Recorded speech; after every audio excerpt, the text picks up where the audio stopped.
Last এপিসোডে আমরা দেখেছিলাম আস্থা সেই ফায়ার ডেভিলকে মধ্যখান থেকে দুই টুকরোতে কেটে ফেলেছে।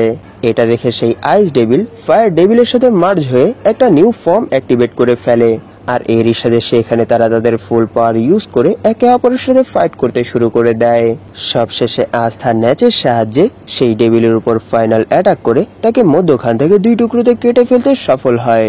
এই এপিসোডের শুরুতে আমরা সেই ডেভিলকে দেখতে পাই, সে সেখানে চিল্লাতে চিল্লাতেই কিছুক্ষণের মধ্যেই পুরোপুরি ডিসঅ্যাপিয়ার হয়ে যায়।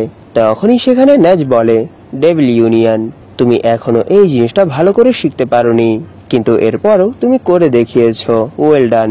এইসব শুনে আস্থা কিছুক্ষণ ন্যাচের দিকে তাকিয়ে থেকে বলে, সত্যি আমার এখন এই জিনিসটা পুরোপুরি বিশ্বাস হয়ে গেছে যে তুমিও পুরোপুরি ক্যাপ্টেন ইয়ামির মতোই। এটা শোনার সাথে সাথেই ন্যাচ আস্থাকে ধরে ফেলে আর বলে, কি কার মতো?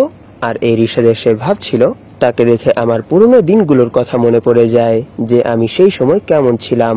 তখনই সেখানে আস্থা চিল্লাতে চিল্লাতে এদিক ওদিক দৌড়তে শুরু করে আর বলে, আমার বডি অনেক বেশি পেন করছে, আর এখন আমি আর 30 মিনিট পর্যন্ত আমার ডেভিল ইউনিয়ন মোড ইউজ করতে পারবো না। এইসব শুনে ন্যাচ ভাবছিল, এই সময় ডার্ক ট্রাইডের মেম্বারদের কাছে টপ ক্লাস ডেভিলের ফুল পাওয়ার আছে, তাই আমার এখানে সন্দেহ হচ্ছে যে তারা কি 30 মিনিট পর্যন্ত তাদের সামনে টিকতেও পারবে। আর এখন এখানের সব থেকে বড় প্রবলেম মরিস, কারণ তার জন্য আন্ডারওয়ার্ল্ডের গেট আরো অনেক দ্রুত ওপেন হচ্ছে। তাই আন্ডারওয়ার্ল্ডের নেক্সট গেট ওপেন হওয়ার আগেই আমাদেরকে যে করেই হোক ডার্ক ট্রাইডের মেম্বারদেরকে হারাতেই হবে। তাই আমার মনে হয় এই সময় অ্যান্টি ম্যাজিক আমাদের জন্য অনেক বেশি ইউজফুল। তখনই সিন শিফট হয় আর আমরা ডান্টেকে দেখতে পাই, তার উপর অনবরত স্ল্যাশ পড়েই যাচ্ছে, আর সেও সেখানে বারবার নিজেকে রিজেনারেট করেই যাচ্ছে। তখনই আমরা সেখানে ক্যাপ্টেন জ্যাককে দেখতে পাই, সেখানে উনি ওনার লিমিটে চলে এসেছে। তখন ডান্টে বলে, তুমি তোমার অপোনেন্টের ম্যাজিক অনুযায়ী নিজের ম্যাজিক প্রপার্টিকে চেঞ্জ করতে পারো, কিন্তু আমার বডি ম্যাজিক এর থেকেও অনেক বেশি অ্যামেজিং। আর আমি তো এখানে এই জিনিসটা দেখি অনেক বেশি অবাক হয়ে যাচ্ছি যে তুমি কি করে এতক্ষণ পর্যন্ত আমার সামনে টিকে আছো। নিশ্চয়ই তুমি এখানে তোমার লিমিটে চলে এসেছো। এইসব শুনে ক্যাপ্টেন জ্যাক বলে, তুমি তোমার মুখ বন্ধ রাখো, কারণ এখানে তোমাকে আমি কাটবো। এটা শুনে ডান্টে হাসতে শুরু করে আর বলে, এখানে আমাকে এন্টারটেইন করার জন্য ধন্যবাদ, কিন্তু এখন তোমার এখানে সময় শেষ হয়ে গেছে। এটা বলা মাত্রই সেই প্লেস পুরোপুরি ধোয়া ধোয়া হয়ে যায়। এটা দেখে ডান্টেও অনেক বেশি শক হয়ে যায়। তখনই কেউ ডান্টের উপর এক্সপ্লোডিং ফায়ার বলের সাহায্যে অ্যাটাক করে দেয়, কিন্তু আমরা দেখতে পারি সেই অ্যাটাকে ডান্টের কিছুই হয়নি। তখনই আমরা সেখানে ক্যাপ্টেন জ্যাকের সামনে মেগমা আর জোরাকে দেখতে পাই। তাদেরকে দেখে ডান্টে বলে, এই প্লেসে তাদের মতো ট্র্যাশদের তো আসার কোনো কথাই ছিল না। আর সেখানে ক্যাপ্টেন জ্যাক বলে, তারা তো ইয়ামির কর্মচারী। তখনই সেখানে মেগমা বলে, আমরা এখানে তোমাকে হারাতে আর ক্যাপ্টেন ইয়ামিকে বাঁচাতে এসেছি। এটা শুনে ডান্টে স্পিচলেস হয়ে যায়, আর এরই সাথে সে একটু ভেবে বলে, এখানে এরকম কিছু পার্সন আছে যারা আমাকে এন্টারটেইন করতে পারবে, যদিও তাদের কাছে আমার থেকেও অনেক কম ম্যাজিক পাওয়ার আছে। এর উদাহরণস্বরূপ তোমরা তোমাদের ক্যাপ্টেনকেই ধরে নাও, আর এরই সাথে কিছু আর্কি স্টেজ আর এন্টি ম্যাজিককেই ধরে নাও, কিন্তু তোমাদের কাছে তো অনেক কম ম্যাজিক পাওয়ার আছে। যদি এখানে তোমরা দুজন মিলেও আমার উপর অ্যাটাক করে দাও, এতেও কোনো কিছুই বদলাবে না। এইসব শুনে মেগমা বলে, ভুল ধারণা করা বন্ধ করো, কারণ আমি এখানে তোমাকে একাই হারাবো।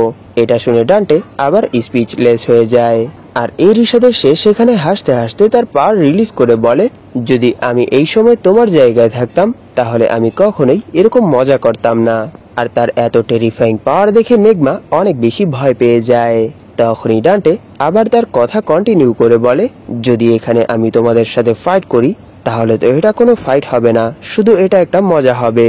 তখন আমরা দেখতে পারি সেখানে মেগমার হাত কাঁপছে, আর এরই সাথে সে ভাবছিল, হ্যাঁ আমি জানি তোমার ম্যাজিক আমাদের থেকে অনেক বেশি। তখনই তার কাছে জোরা চলে আসে আর বলে, এই স্পেল এখনো পূরণ হয়নি। তখনই মেগমার মনে পড়ে যে সে আজ পর্যন্ত ক্যাপ্টেন ইয়ামির কোনো কাজেই আসেনি, আর এরই সাথে সে সেখানে কাঁদতে কাঁদতে বলে, আমি জানি আমি অনেক বেশি উইক। তখনই সেখানে ডান্টে বলে, এখান থেকে পালিয়ে যাও, কারণ আমি তোমাদের মতো ট্র্যাশদের উপর আমার ম্যাজিক খরচ করতে চাই না। তখনই ডান্টে সেখানে তার ম্যাজিক রিলিজ করে বলে, তোমরা এখানে যতক্ষণ ইচ্ছা ততক্ষণ আমার উপর অ্যাটাক করে এখান থেকে চলে যেতে পারো। এটা শোনা মাত্রই মেগমার ফেসে এক স্মাইল চলে আসে, আর এরই সাথে সে তার উপর অ্যাটাক করে বলে, ঠিক আছে, তাহলে তুমি এখানে যেটা বলেছো সেটাই করব। আর যখনই সেই অ্যাটাক ডান্টের বডিতে লাগে তখনই সেই পুরো প্লেস ধোয়া ধোয়া হয়ে যায়। আর যখন সেই ধোয়া সরে যায় তখনই আমরা ডান্টের বডিতে একটা চেন দেখতে পাই। আর সেই চেন ডান্টের বডি থেকে বের হয়ে মেগমার বডির সাথে অ্যাটাচ হয়ে যায়। তখন ডান্টে সেই চেন ধরে বলে এটা আবার কি। তখনই সে ফিল করতে পারে তার ম্যাজিক পাওয়ার ধীরে ধীরে কমে যাচ্ছে। আর এরই সাথে সে বলে এখন আমি আর আমার 100% পাওয়ারে নেই। তখনই মেগমা সেখান থেকে দৌড়ে এসে ডান্টের উপর তার secret flame magic death soul চেনের সাহায্যে পাঞ্চ করে। আর এই পাঞ্চ পড়ার পর ডান্টে ভাবছিল সে এরকম কি করে করেছে। তার আগের অ্যাটাক গুলো তো আমার ফিলও হয়নি, কিন্তু এই অ্যাটাকে আমার অনেক বেশি পেন হচ্ছে। তখন মেগমা বলে এখন আমাদের কাছে ইকুয়াল ম্যাজিক আছে, তাই এখন তোমাকে ব্ল্যাক বুলসের মেগমা হারাবে। তখনই আমরা মেগমার 6 মাস আগের ফ্ল্যাশব্যাক দেখতে পাই, যেখানে সে জোরার সামনে মাথা ঝুঁকিয়ে বলছে প্লিজ তুমি আমাকে শেখাও যে তুমি কি করে ফাইট করো। তখনই তার গাজার কথা মনে পড়ে যে সে বলেছিল তোমার ম্যাজিক পাওয়ার অনেক কম, তাই তুমি কোনো ফাইটের মধ্যে এই মানা মেথড ইউজ করতে পারবে না।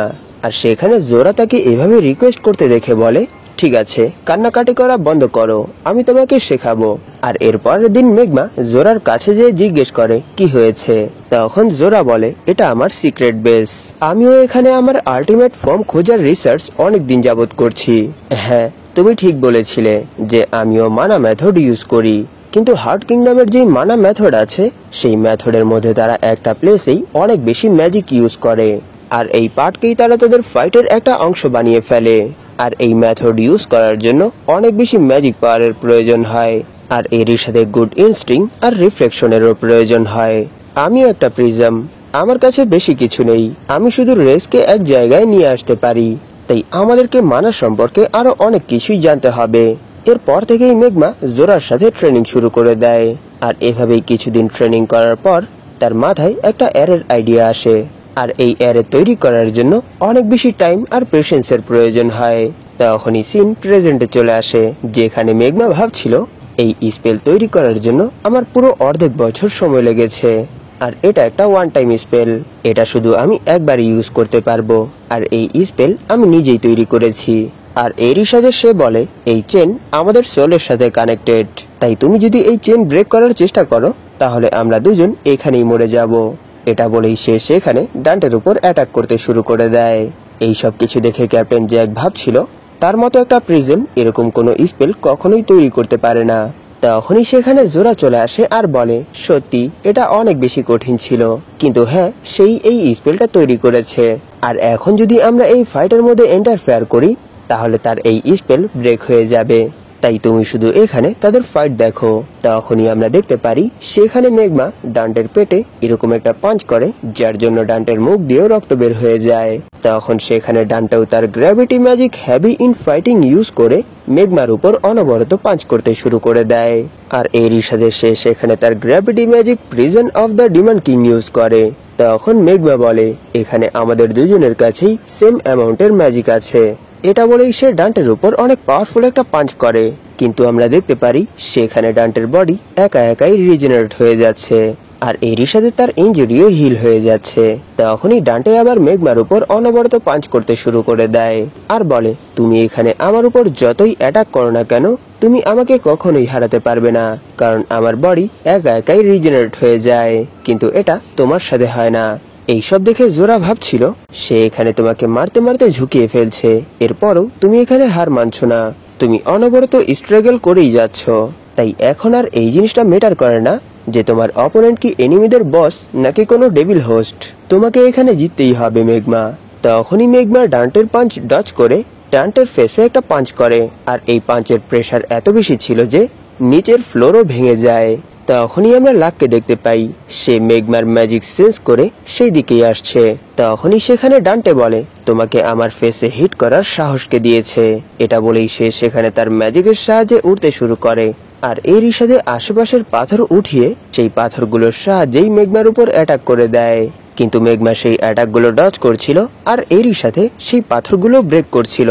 তখনই ডান্টে সেই পাথরগুলোর সাহায্যে একটা শট বানিয়ে মেগমার উপর অ্যাটাক করে দেয়, কিন্তু মেগমা সেই অ্যাটাকটা ডজ করে ফেলে আর এরই সাথে ডান্টের উপরই অ্যাটাক করে দেয়।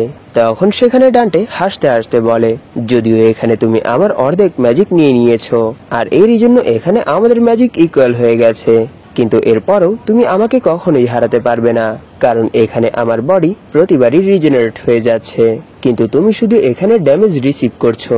এইসব শুনে মেগমা ভাবছিল, হ্যাঁ আমি একটা পিজেন্ট, আর আমি লাকোনা, সে একটা কমনার। এরপরেও তার কাছে ইনক্রেডিবল ইনস্টিংক্ট আছে, আর এলফের সেই ইনসিডেন্টের পর তো তার পাওয়ার আগের থেকেও অনেক বেশি বেড়ে গেছে। আর আস্থাও আমার মতোই একটা পিজেন্ট, তার কাছে তো কোনো ম্যাজিক পাওয়ারই নেই, কিন্তু তার কাছে এন্টি ম্যাজিক আছে, আর এটা আমাদের সবার থেকেই অনেক বেশি ইনসেন। তখনই আমরা মেগমার ফ্ল্যাশব্যাক দেখতে পাই, যেখানে মেগমা হার্ট কিংডম থেকে ফিরে আসার পর ক্যাপ্টেন ইয়ামির কাছে আসে। তখন ক্যাপ্টেন ইয়ামি মেগমার কাছে হার্ট কিংডম সম্পর্কে জিজ্ঞেস করে। তখন মেগমা ক্যাপ্টেন ইয়ামির কাছে জিজ্ঞেস করে, ক্যাপ্টেন ইয়ামি, আপনি আমাকে আপনার টিমে কেন নিয়েছেন? এটা শুনে ক্যাপ্টেন ইয়ামি বলে, এর কারণ সেখানে সব থেকে বেশি ব্রেভ আমার তোমাকেই মনে হয়েছিল। আর প্রেজেন্টে মেগমা ভাবছিল, যখন কথা সাহসে আসে তখন আমি কখনোই হার মানব না। এটা ভেবেই সে ডান্টের পাঞ্চ ডজ করে তার উপরই অনেক পাওয়ারফুল একটা পাঞ্চ করে, আর এরই সাথে তারা সেখানে একে অপরের উপর পাঞ্চের বৃষ্টি শুরু করে দেয়। তখন সেখানে মেগমা বলে, আমি এই ফাইটের মধ্যেই তোমাকে ভেঙে চুরমার করে ফেলবো। তখনই মেগমার ফেসে অনেক জোরে একটা পাঞ্চ এসে লাগে, আর এরই সাথে ডান্টে সেখানে নিজের বডি হিল করে বলে, ভালো চেষ্টা ছিল, এটাই রিয়েলিটি। তুমি তো এই জিনিসটা দেখতেই পাচ্ছ যে তোমার মতো একটা প্রিজম যতই চেষ্টা করুক না কেন, আর যতই স্ট্রাগল করুক না কেন, সুপ্রিম পাওয়ারের সামনে সেই সব কিছুই ইউজলেস। এইসব বলে যখনই ডান্টে মেগমার উপর অ্যাটাক করবে, তখনই সে দেখতে পায় তার বডি থেকে তার সব ম্যাজিক শেষ হয়ে গেছে। এটা দেখে সে অনেক বেশি শক হয়ে বলে, তুমি এটা কি করে করেছো? তখনই মেগমা সেখানে হাসতে শুরু করে আর বলে, এটাই তোমার এন্ড, কারণ এখানে আমরা দুজনই আউট অফ ম্যাজিক হয়ে গেছি। আমাদের দুজনের কাছেই এখন আর কোনো ম্যাজিক পাওয়ারই বেঁচে নেই। আর এরই সাথে সে বলে, তুমি আজ পর্যন্ত এরকম কোনো অপোনেন্টের সাথে ফাইট করনি যার কাছে তোমার মতোই সেম ম্যাজিক আছে। এরই জন্য তুমি এই জিনিসটা রিয়েলাইজই করতে পারোনি যে তোমার ম্যাজিক কত দ্রুত শেষ হয়ে যাচ্ছে। আর এরই জন্য এখন তো তুমি এখানে আর কোনো নর্মাল স্পেলও কাস্ট করতে পারবে না। তখন সেখানে ডান্টে ভাবছিল, আমার ম্যাজিক পুরোপুরি শেষ হয়ে গেছে, আর এরই সাথে এই সময় তো আমার লুসিফারের সাথে কানেকশনও কেটে গেছে।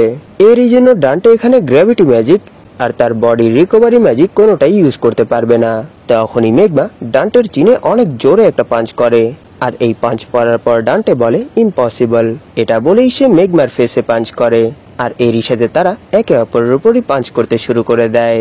তখনই সেখানে লাক আর আস্থা একত্রেই পৌঁছে যায়, আর এরই সাথে তারা সামনের দৃশ্য দেখে অনেক বেশি শক হয়ে যায়, কারণ এখানে মেগমা ডান্টেকে হারিয়ে দিয়েছে।